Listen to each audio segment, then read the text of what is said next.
And an interesting thing is that, we all, if the time comes, the angel comes and takes our life. But the prophets, they are different. They are special in the sense they are given a choice. So the angel of death comes, so he asks, you have a choice, do you want to die or do you want to live? So they ask him. So that's the status they have. So if they choose to die, then they die. So it's some examples like it happened to Prophet Muhammad sallallahu alaihi wasallam that an angel of death came, and when he asked, "Do you want to die or not?" So Prophet Muhammad sallallahu alaihi wasallam, he said that he chose to die, and he said, "Oh Allah, with the highest companions, Rafiqul A'la, highest companions." So that's the companionship that he got. He chose that, and also same thing with Prophet Musa alayhi salam.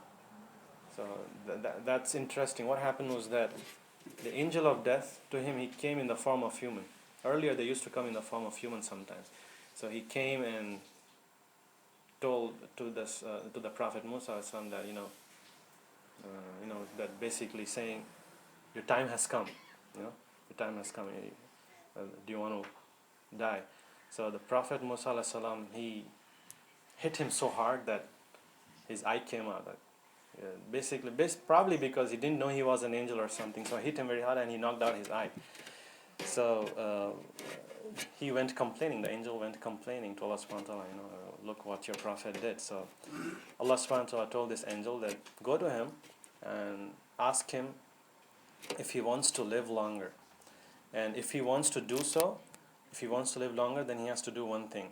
He has to go to he has to touch the bull's hide, its skin, the skin of the bull, and he has to touch that hair, that on the bull's hide, and how many hairs he touches, that's how long he's gonna live.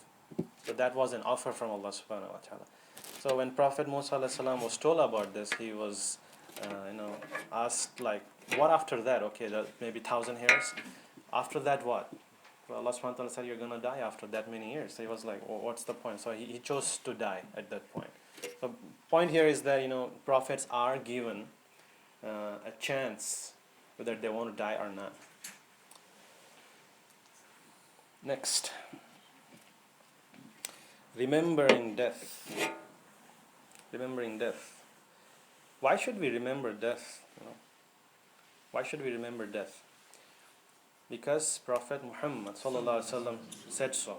He said, frequently remember the destroyer of pleasures, that is death. So that was his words from a hadith, that remember it. Why? We're going to see. But it's also mentioned in another hadith in Tabarani that the most prudent person, the most wise person, who is that person? Is the one who remembers death most often and prepare for it the hardest. Indeed, those are the prudent ones. They attain the honor in this life and excellence in the hereafter.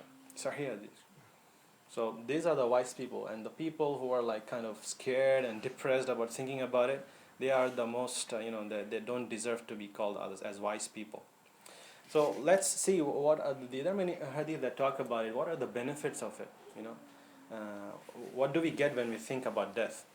So first benefit, it's basically it helps us in controlling our desires. It helps us in controlling our desires because there are different emotions that we go through in our life. Sometimes, we have a situation of despair, a lot of problems happening. Our life is, into a lot of problems.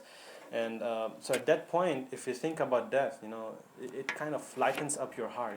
I'm going to die, why should I worry? Just a little bit, it hurts, but it's not about carrying it for a long time. So it goes away. And sometimes a person is in a state of arrogance. So thinking about death at that point helps him out. You're going to die, maybe tomorrow, maybe now. So who are you? What's the point of being arrogant? So that helps. And sometimes a person is very careless, and when it comes to worshiping, for example, if he thinks about death, he'll realize, oh my God, I might die tomorrow. Let me fix it up. So if he thinks about death, he goes and visits a funeral of somebody. It like kinds of hits him. Maybe I'm next. So let me work for it. And also, it helps us maintain a balanced view of life. Just few people are completely involved in worldly pleasures. Worldly pleasures, some are halal, some are overindulgent. And it happens that their whole life they just play Xbox and so on. They do over. They over a lot. So that is incorrect. So if they think about that, they will like, what am I benefiting from this? What am I gonna carry on the day of judgment? So they'll start spending their life in a nice way, a balanced way. So, one of the best that I can say is that benefit is that when a person is involved in worshipping Allah Subhanahu wa Taala, and he thinks about death.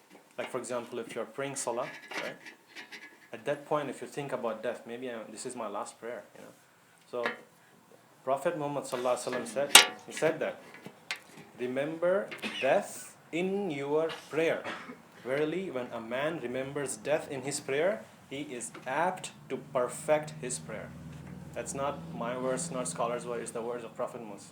But we don't really think the way we should think. People like, yeah, I'm gonna die, maybe not, something like that. So you have, just say that, to yourself, maybe this is my last prayer, and focus on it.